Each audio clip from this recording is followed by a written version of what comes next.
और इस सब के बीच भारत की पैनी नजर लगी हुई है इन हालात पर। रक्षा मंत्री राजनाथ सिंह, उनकी तरफ से पहला और बड़ा बयान।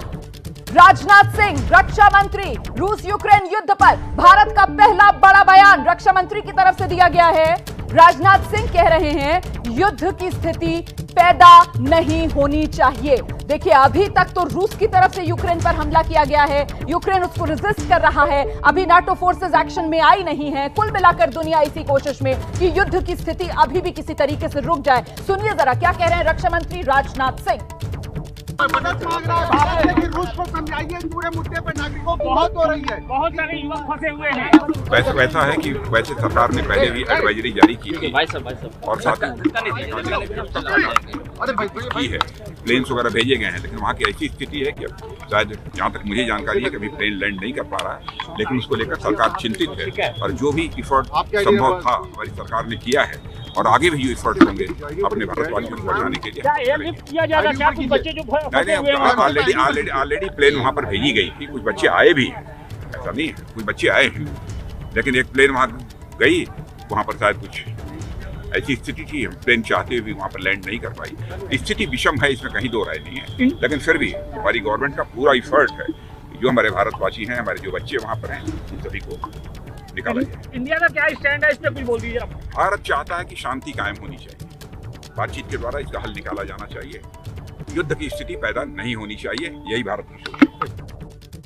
तो रक्षा मंत्री राजनाथ सिंह को आप सुन रहे थे, कह रहे हैं भारत चाहता है कि शांति की स्थिति बनी रहे, युद्ध की स्थिति पैदा नहीं होनी चाहिए और भारत की पहली प्राथमिकता वो हिंदुस्तानी, खासतौर से जिसमें छात्र हैं भारतीय जो यूक्रेन में फंसे हुए हैं, उन्हें किसी तरीके से सुरक्षित हिंदुस्तान लाया जाए, जो फिलहाल मुमकिन इससे नजर नहीं आ रहा है, क्योंकि अभी यूक्रेन के अंदर जो एयर स्पेस है उसको लॉक कर दिया गया है। और मेरे साथ स्टूडियो में तो कर्नल दानवीर मौजूद हैं, साथ ही आपको मिलवा देते हैं विवेक काटजू साहब, पूर्व राजनयिक हमारे साथ मौजूद हैं, एसडी मुनि साहब, पूर्व राजनयिक, वो हमारे साथ इस चर्चा में शामिल हो रहे हैं। बहुत स्वागत आप दोनों का। सबसे पहले काटजू साहब से जरा समझते हैं कि इस वक्त दुनिया के सामने ये कितना बड़ा संकट है। काटजू साहब, यहाँ से आगे क्या? देखिए, संकट तो बहुत बड़ा है, लेकिन मुझे नहीं लगता है कि नेटो के देश अपने सैनिक रूस के खिलाफ उतारेंगे। वो आर्थिक प्रतिबंधों का सहारा लेंगे, वित्तीय प्रतिबंधों का सहारा लेंगे, क्योंकि अगर उन्होंने अपने सैनिक उतार दिए तो बहुत मामला बहुत ही बढ़ जाएगा। शीत युद्ध के दौरान भी कभी भी नेटो के सैनिक और रूस के सैनिकों ने आपस में लड़ाई नहीं की।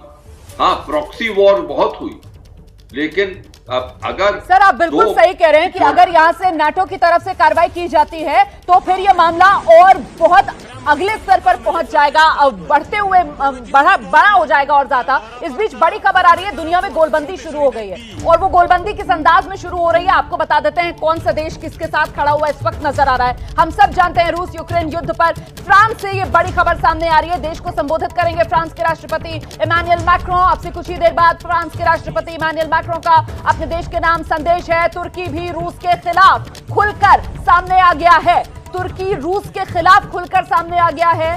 तुर्की ने रूस से तुरंत युद्ध रोकने को कहा है। मतलब तुर्की भी यूक्रेन के समर्थन में इस वक्त खड़ा हुआ है। इजरायल के विदेश मंत्री ने भी रूस की निंदा की है। तो दुनिया की तरफ से ये दबाव रूस पर बनाने की कोशिश की जा रही है। लेकिन एसडी मुनि साहब जिस बात का जिक्र यहां पर कर रहे थे काटजू साहब की, ऐसा लगता नहीं है नाटो की तरफ से सैन्य कार्रवाई की जाए रूस के खिलाफ, सैंक्शंस लेकिन लगाए जाएंगे, लेकिन क्या ये सैंक्शंस रूस के जो इरादे हैं उन्हें कमजोर कर पाएंगे?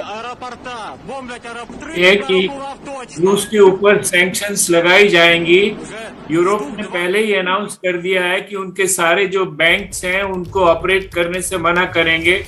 रूसी बिजनेसेस यूरोपियन बैंक्स में अपनी एक्टिविटीज नहीं कर पाएंगे। वैसे भी आज शाम में मीटिंग भी होनी है नेटो की, और जैसे काटजू साहब ने कहा, ये सही है कि अगर नेटो की फोर्सेस वहां पर जमीन पे नहीं आनी चाहिए। हो सकता है वो हर तरह से मदद जरूर करेंगे मिलिटरली भी, लेकिन सबसे ज्यादा जो जोर है वो इकोनॉमिक सैंक्शंस पे ही रहेगा। आप बड़ी बात कह रहे हैं सर। आज हमने जब अमेरिका से विशेष मेहमान जेड तरार से बात की तो उनकी तरफ से भी यही कहा गया एबीपी न्यूज को कि साहब सैंक्शंस लगाने की दिशा में कदम उठाया जाएगा अमेरिका की तरफ से, और ऐसी सैंक्शंस होंगी जो इससे पहले कभी दुनिया ने देखी नहीं होंगी। लेकिन सवाल बड़ा ये उठता है कि ये सैंक्शंस लगाने का रूस पर कितना असर होगा।